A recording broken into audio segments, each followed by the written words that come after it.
Today, millions of people in India are investing their money with a goal to create wealth.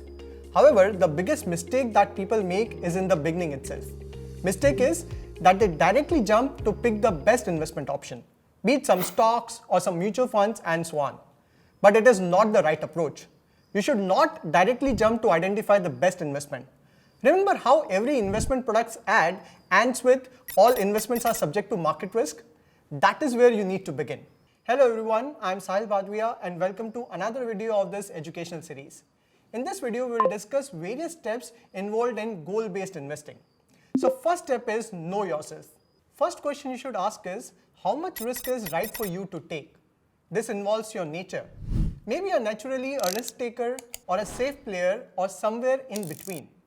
However, this is not all. You also need to factor your present financial reality. That is your income, your expense, your loans and so on. This is something people often forget but is crucial because your financial reality will tell you whether practically speaking you can take the amount of risk that you are willing to take or not. This is called risk profiling. And you simply can't move ahead without knowing this about yourself. Let's take an example to understand risk profiling. Say X and Y are two friends who are of same age, the same salary, and also slightly the same nature.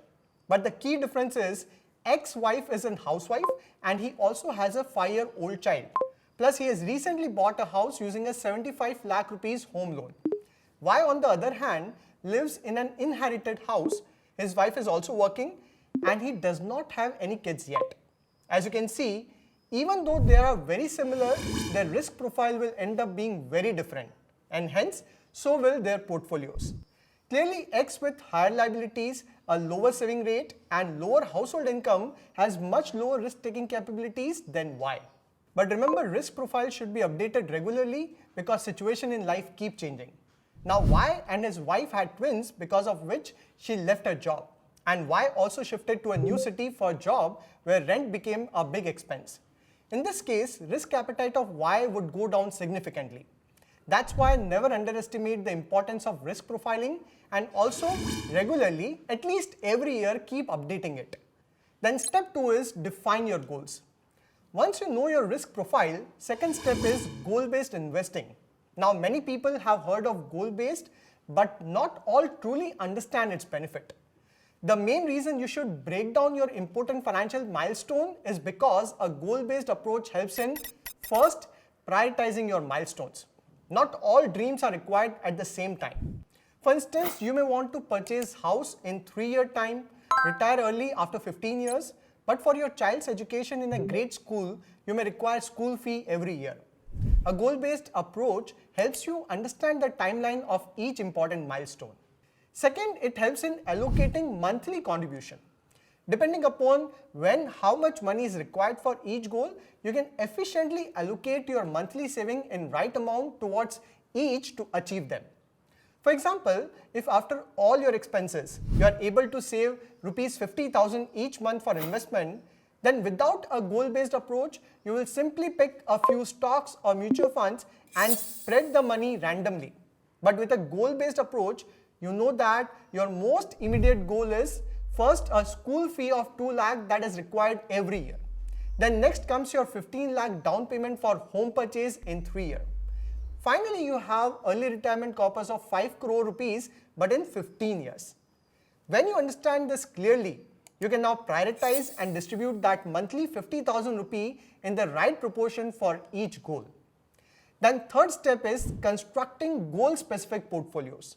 This is again very important part in building an ideal investment portfolio.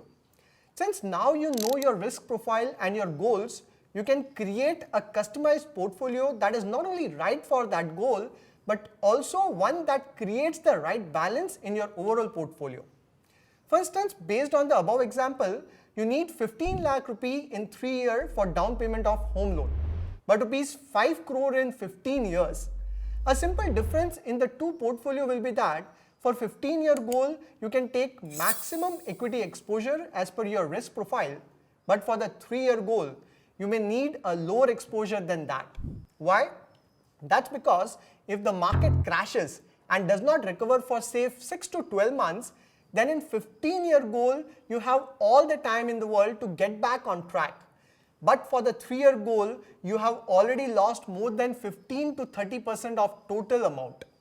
Can you understand how knowing your risk profile and defining your goal is helping you build the right portfolio for yourself? This is how risk profiling and financial goal can help in constructing an ideal portfolio. World over, professional investment advisors follow these very steps to create portfolio for their rich clients. If I quickly summarize, the step involves first, perform risk profiling. Second is define your financial and personal goal. Third, construct a portfolio that maximizes return while maintaining risk exposure in line with the risk profile. Fourth, based on expected portfolio return, calculate how much money is needed to be put on a monthly basis for each goal. And final fifth step is track and manage portfolio on a regular basis till your goal is achieved. So that's all for today's video. I hope you have understood how to go about goal-based investing and how risk profiling can help you identify the investment that might closely align with your financial goal.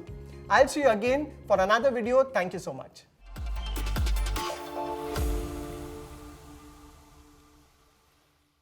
Investment in securities market are subject to market risks. Read all the related documents carefully before investing.